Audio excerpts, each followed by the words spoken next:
Hi, I'm Mary Greendale, and welcome to our annual series of interviews of candidates for local offices. The town election is May 24th. We have contests for Select Board, Finance Committee, Planning Board, and School Committee. I am interviewing all these candidates. I have prepared questions specific to each board or committee. Each candidate will respond to the same questions for that office.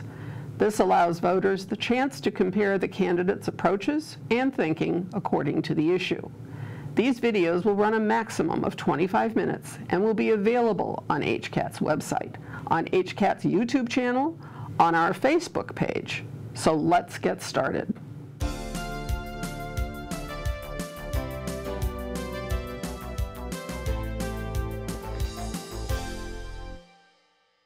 So let me introduce Ken Szajda, and Ken is the chair of the Finance Committee and has been on the Finance Committee since 2003, is that right?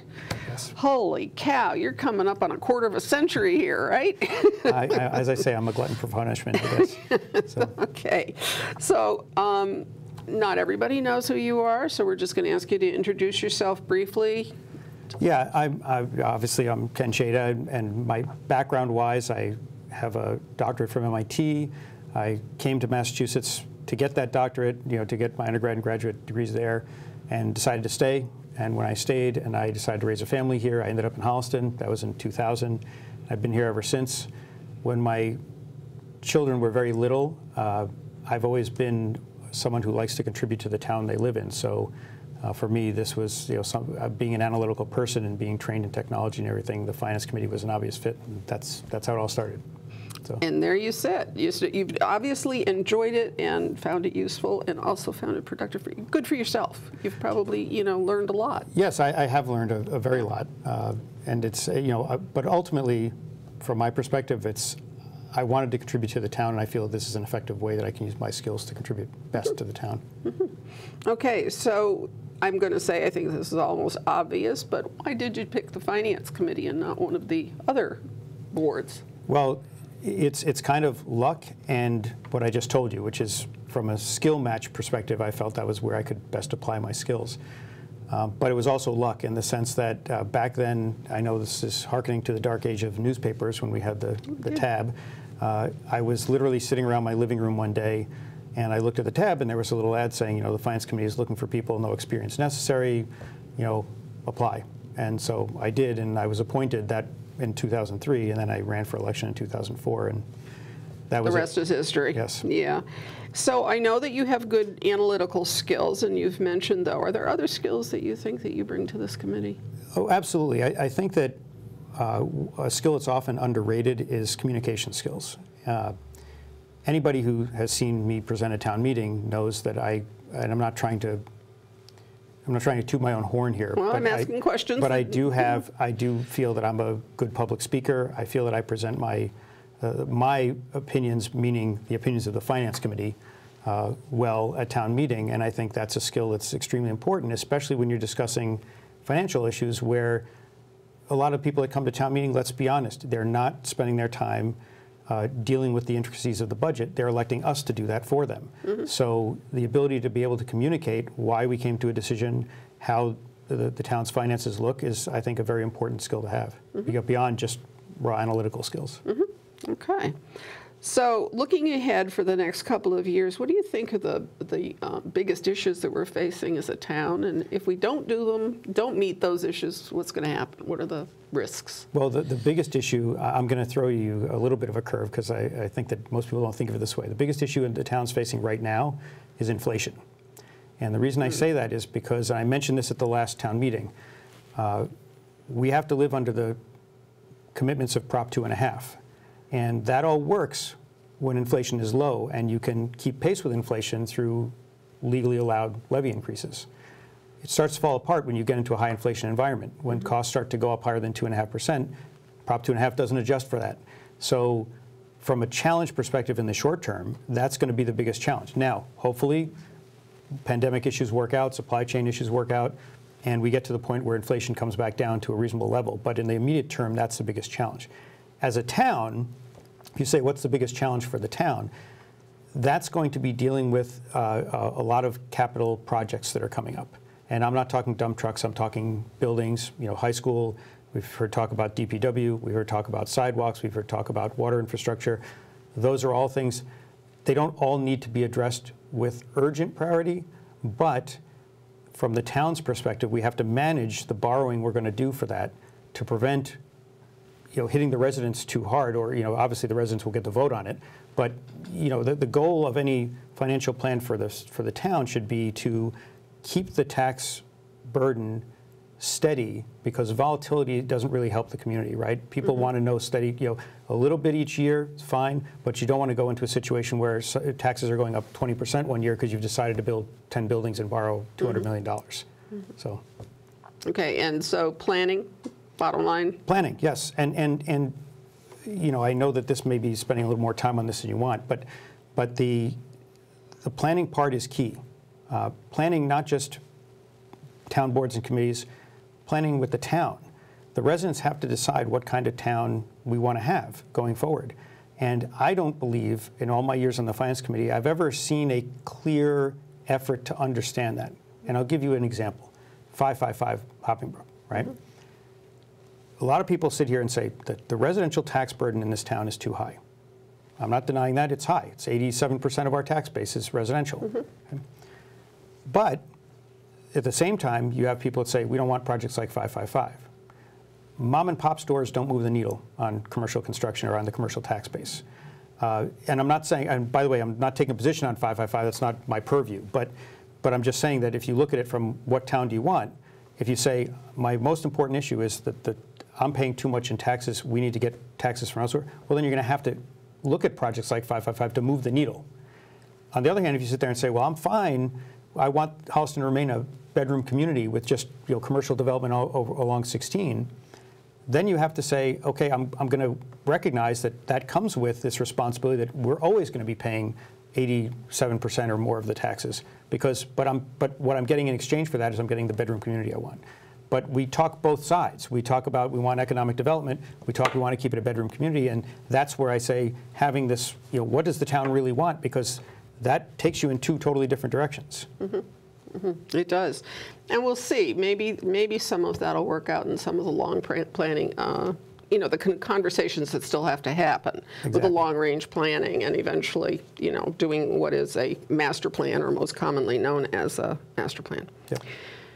So, no town ever has all of the money that it's going to need or want, and when you're faced with two very compelling needs, and I'm sure that it probably happens every year, and we only have the funds to do one, or it would seem, how do you make your decision? I'm not trying to pigeonhole you in any one thing, but I'd like to get a window on how you think. What are you measuring it against? Well, for me personally, it's always, you hear from every department what their requests are. And sometimes you hear people saying, oh, well, they said they need this, they don't really need this. It's irrelevant. To me, the role of every board and committee is to present to us what they believe they need. Okay? Our role is to decide how do we make all of it happen, or knowing we can't make it happen, how do we decide which things get funded? So step one is hear from the departments, hear from the experts, quote unquote, on their departments and what they feel they need to run their departments. For me, it's not a hard and fast rule. I tried two things. I look at the data that's provided to me. I seek supplemental data because I recognize that their job is to advocate for their departments. So, you're on the Board of Assessors. If you came and said the assessors need X, Y, and Z, I'm going to do additional research separate from you to say, okay, they say they need it because of this. I'm going to verify, yes, this makes sense. No, but maybe they're just advocating because they just want it. So that factors in, right? If you do that research and you say, okay, maybe there's a better solution out there, or maybe I'll go back to the department myself and say, and I've done this before, that, where I've gone back and said, okay, well, what about this? Can you explain to me why this isn't a more cost-effective solution? Sometimes it is, sometimes it isn't.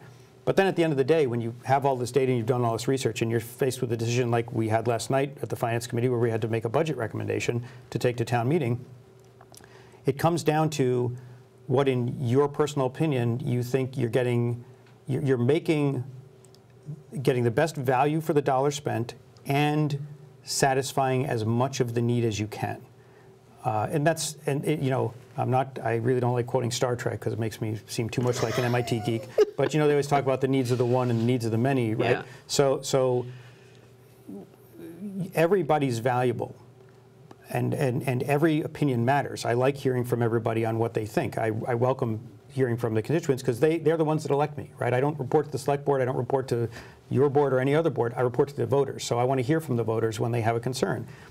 But at the same time, I owe it to them when they come to me with the concern to say, okay, here's the realistic situation. You may get this, you may not get this, but here's what the landscape looks like. And most of the time, if you communicate effectively and you have that conversation, they'll come to an understanding of, okay, I understand I may get part of what I want. I may not get the whole thing, but I understand that's because we have other needs elsewhere. So to me, a lot of it is about the way I'd like to see government function, which is working towards compromise, working towards, again, my mantra is get the best value for the tax dollars that people pay us. You know, I don't get paid, but, you know, put in the town coffers, I should say, just to be clear. Yeah. Okay. Does public opinion affect your decisions? To a point, yes. Now, when I say that, I'm not one to pay attention to, and this is probably not the right word, but histrionics. In other words, somebody going on Facebook and saying, oh my God, the world's coming to an end because the town's not doing this. It's good to see that opinion, and I take that into account, but there's a certain weight you put behind it of, okay, they don't understand the whole story, maybe. Maybe I should reach out to that person and tell them, which several of the members of the Finance Committee, as you know, they do that. They're on Facebook much more than I am. But I do seek input from everybody, and I'm more than willing. I've always told people, if you have a question about the budget, you know, my town email is right there on the website.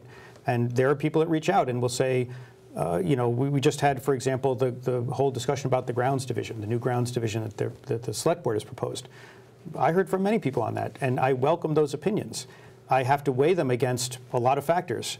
You know, are there arguments, you know, do I think there are valid arguments that they're presenting? Do I think that they're coming at it with an inherent bias that makes their opinion valuable, but understanding that they're coming from a certain angle, that they're going to be skewed?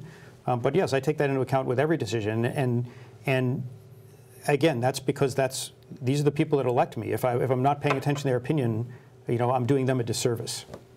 Okay.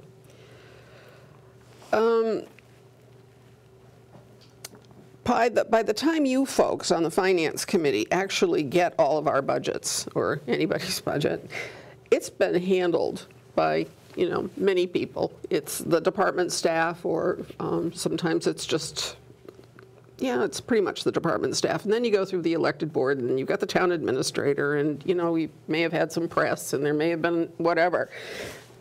You end up with like this pile of information, and sorting and sifting through it. Do you have criteria about what you expect to get from the boards and the committees and the departments? Yes. Okay. How does that work? Well, in terms of criteria, every year as part of the budget process, and especially now that we have a new town administrator, and I did this with Paul LeBeau when he was town administrator, not so much with Jeff because he wasn't a finance person, but the Finance Committee and the town administrator basically sit down every fall and start, let me step back for 1 second. If you look at the way the state does the budget, they have a process where there's what everybody knows I call the Council of Elders, where a bunch of economists and the state treasurer, and they get together and they formulate a model for what the budget is going to look like that year. That then goes to the governor, who proposes his budget, and then it works through the legislature, and then you get a budget. It's similar to what we do in town. The town administrator and the Finance Committee typically sit down in the fall, and we do the Council on Elders discussion of, okay, where do we think revenue is going to look, where do we think local aid is going to come in, all these things, and we formulate a model from that. We then hand that to all, you know, as you know, we hand that to all the boards and committees and say, here are the parameters under which we want you to prepare your budget. So what I like to see, and what we do see, is a line item budget from every department. It says this is exactly what we're spending on everything. That's why we go through our reviews. That's why our reviews take several months, because we go through that for every budget. At the end of the day, what I do personally to determine what I want to fund and what I want to recommend, town funds, not me, what I want to recommend and what I don't want to recommend is the true understanding of the need versus the other needs the town has. And I'll tell you this, it factors in both short and long term. So there are times when you look at something and you say, I see these two needs as equivalent, but I know I can't do both. However, I think that this one may be slightly more urgent, or there's another opportunity where we may have a grant or something else where there's a revenue opportunity that could enable other needs, right? And I might say, okay, this is what I'm going to do now, but I know this is still there, and I'm going to take care of that, next year or next budget cycle or when the financial situation changes. That happens a lot, and that's one reason why, somebody in my position who has the history of being on the committee for a fair amount of time, that history can be invaluable when it comes to making these decisions, to understand this department has been asking for this for several years, and this is why they need it. And and I can, and in my case, I can give that context to the newer members of the committee and say, here's the history. And that typically happens. Most of the newer members will say, why were they asking about this? And I say, oh, because this was 3 years ago. They said we had this discussion, and this was the way we decided to move forward. So, okay. So just speaking in general, in the way in which Holliston's town government operates, the processes and the organization of it, do you have any recommendations that you would make or that you would like to see? Well, knowing that there is a petition article about the select board on the warrant, I will stay away from the citizens. No, you don't have to stay away. No. I'm saying that I won't. I not stay away from that, but I'm saying that particular issue of 3 versus 5 is to me not totally relevant to the structure of government, that it's not changing any powers, right? In other words, the select board still has the select board powers, whether there are 3 or 5 of them, right? Okay. But in terms of the overall structure of government, for me, everything is about balances and checks, okay? Every board, every committee has its role, and both statutorily within our bylaws, and to me, the balances and checks are extremely important. As anybody who was at town meeting knows, I was an opponent of Article 9 last year that the Governance Committee had proposed, and I was opposed to that, and the Finance Committee was opposed to that for that very reason.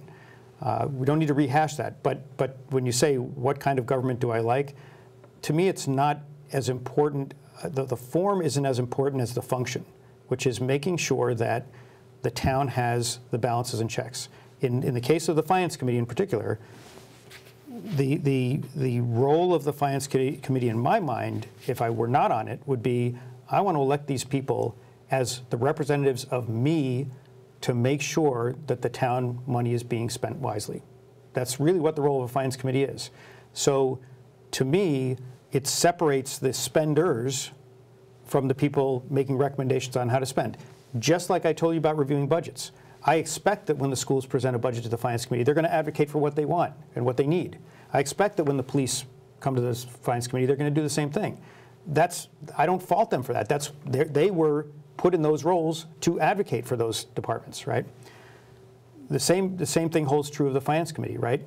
Our job is to advocate for the taxpayers and make sure that their money is being well spent. And because we don't have an interest in it, nobody can look at us and say, hey, would you want, just hypothetically, you wouldn't want to look at any department that's spending a lot of money in town and say, you're in charge of making the budget, and expect them, say, well, we're just going to count on them to be nice to all the other departments, right? They're going to put their needs first, which is what they should do, right, in their roles. So to me, the importance is the balance and checks. And to me, that's why the Finance Committee, personally to me, has always been so important. Not only, obviously, I like being on the committee and being able to fill that role for the residents, but that's why I feel strongly that having a Finance Committee that is independent, that doesn't have members of other boards or committees. I know some of my own committee members have said, I wish we could change that. But I personally am fine with it because I say the integrity of the Finance Committee rests on the fact that we are disinterested. We are making recommendations to the town that do not involve us other than a trivial amount for our minutes, right? So in that context, of government structure, I think that that's what we want from all of our government, whatever government structure we have, is to say everybody's got their roles, but they're not all powerful in that role, right? The select board has executive authority. We have the financial oversight authority. You have the tax assessor authority, whatever. And I think that's the most important. It's not, to me, it's not important whether you have, call it a town manager, call it a town administrator. It's more that how are the people being represented? Do they have representatives that are there to do the job of making sure the government works efficiently for them? And that's extremely important to me. Okay. Now, I think we are right on time, well, just about, so you can do your 2-minute pitch of why should the voters vote for you? Well, I hope that the voters vote for me because they think I'm doing a good job. That's the short answer, right? Certainly at this point, the townspeople know what they've got in me. They know how I communicate. They know how I make decisions. They know what I stand for on most of these issues. I bring my technological skill set, my financial skill set, my managerial experience, and I truly enjoy representing the town and making sure, as I said, I would always hope that if I weren't on the committee, that the people that were there would feel as passionately as I do about making sure that the town's money is well spent. Okay. I think you've said it very well. Thank you. I tried, and I was also watching the time, so I knew I had 20 seconds. Yeah, well, that's why we do all these silly little clocks. But at any rate, I've been here often enough at this point, right? That's right. Okay. So. Well, thank you for that very much. Thank you very much for that. Okay. Thank you for watching Just Thinking. You've done your homework, so please remember to vote on May 24th. It's important for you, your family, and the community. Thank you.